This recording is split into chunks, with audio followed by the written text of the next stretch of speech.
welcome to the city of Gotham in the year 2121, where the population of the world is reaching 22 billion, a small number considering that we were only 7 billion in 2015. And the trolls, those who are high class, have become more powerful and tried to subdue their pets, that is, the low class folks. The trolls' ontology, that is, low class, are their pets, and these pets need to be controlled by an implanted medical chip. The trolls know this because the epistemology was observing the pets fighting for food, clean water, non-toxic that is, and just plain acting like animals. The only thing that the pets are enjoying is medical care. Some news has been lurking around the media that a scientist has come out with a new technology that tracks the user's progress to determine what job they are fitted for, or end the user's life. The rich are happy because they can monitor their pet's health.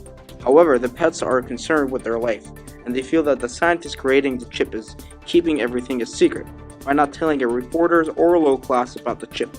That way, he can benefit from the high society. A young journalist who belongs to the pets tries to work his way up to find who is the scientist and what is his purpose. So I was going over the actor network theory that I created for the life chip, and I'm getting a little worried about how this technology will affect the general public and vice versa. See, here are our human actors. We have the citizens, media, and the company representatives.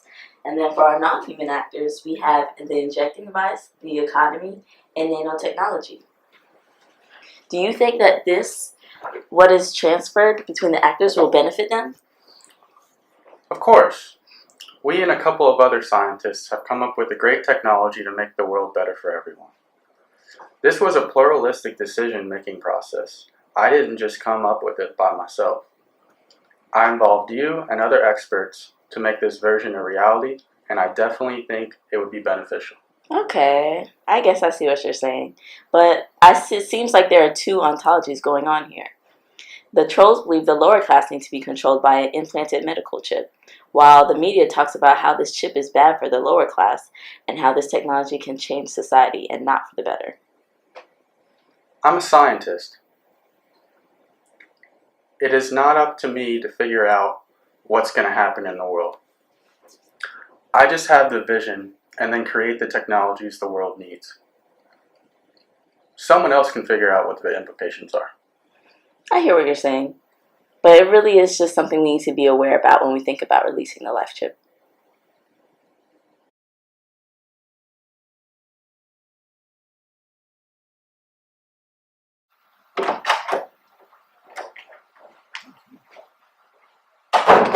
Whoa! You startled me. Hi. Let me shake. Are you Dr. Robert by any chance? Yes. Well, I've been looking all around for you. I'm interested in your research. You've been avoiding a couple of my colleagues, reporters. Can you tell me some more? I've been looking at some questions here to ask you about your project. What can I clear up for you? Oh, no. You're misunderstanding me. I'm concerned with your research here, as the whole thing is just strongly believe that it's, ill-formed. I'm sorry you feel that way.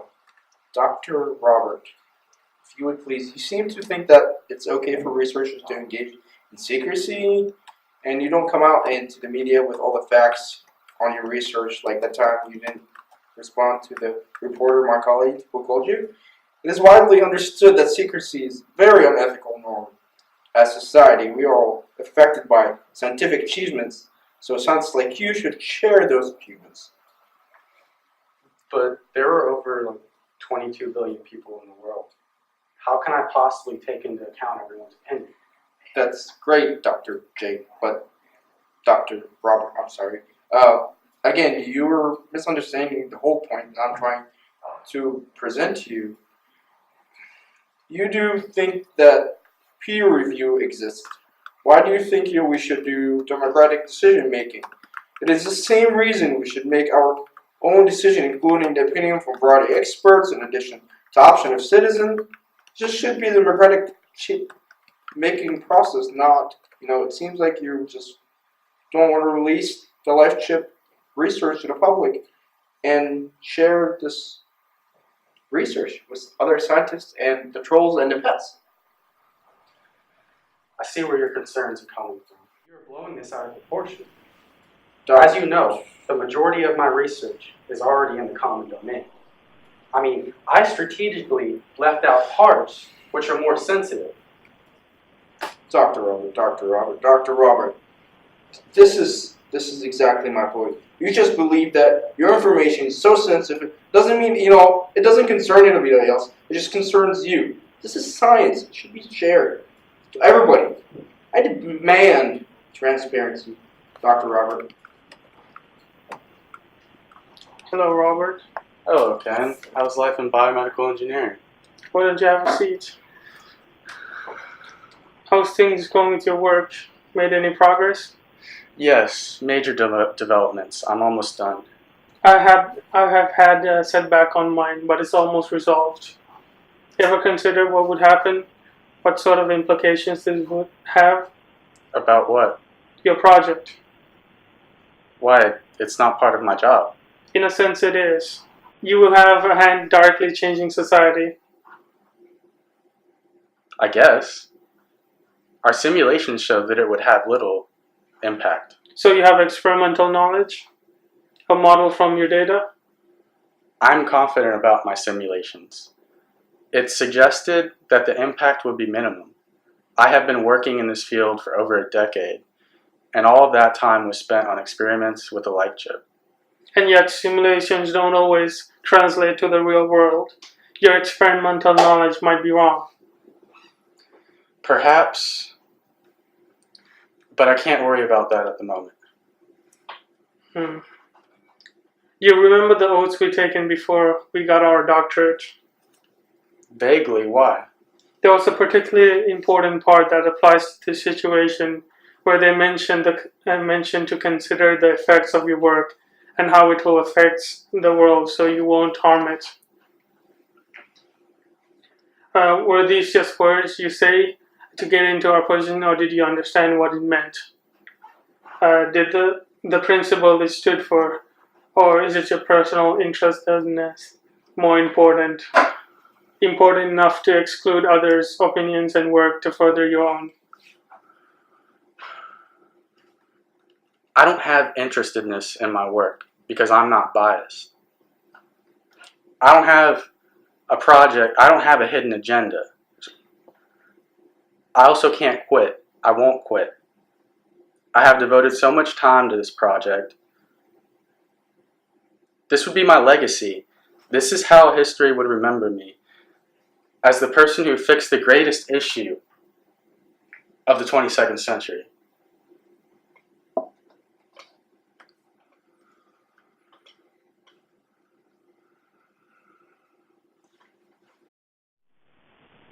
When I was first thinking about the invention of the life chip, I really was just focused on how this one thing, a single chip, could potentially solve our overpopulation problem and many other issues that we are dealing with in the world right now. But lately I've begun to realize that I was just following my own ideology, ignoring others' advice to create my own reality based on observations. My observations. I think there's a term for it. Something I learned when I was younger. I think it's called theory dependence of observation. For a long time, I thought that I was a realist. I thought that I knew how to perceive the world, that everything can be represented accurately. Lately, I've begun to understand that I was wrong, that the world is how we perceive it, and that it is nearly impossible to understand it. I guess that makes me a social constructionist now.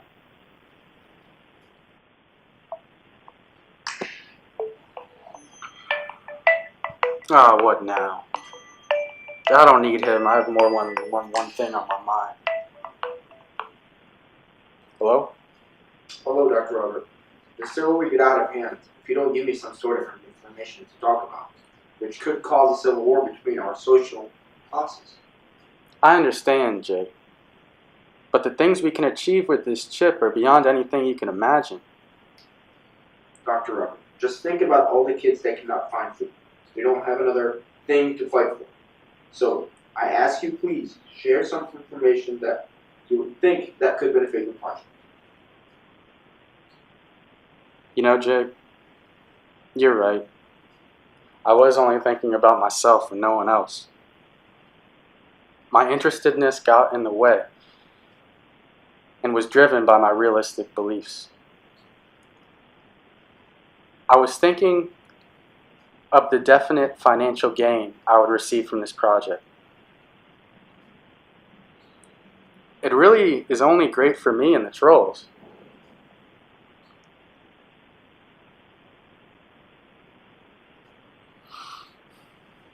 I see the errors through the theory dependence of observation, my ideology blocking the reality of the technology's impact on the pets.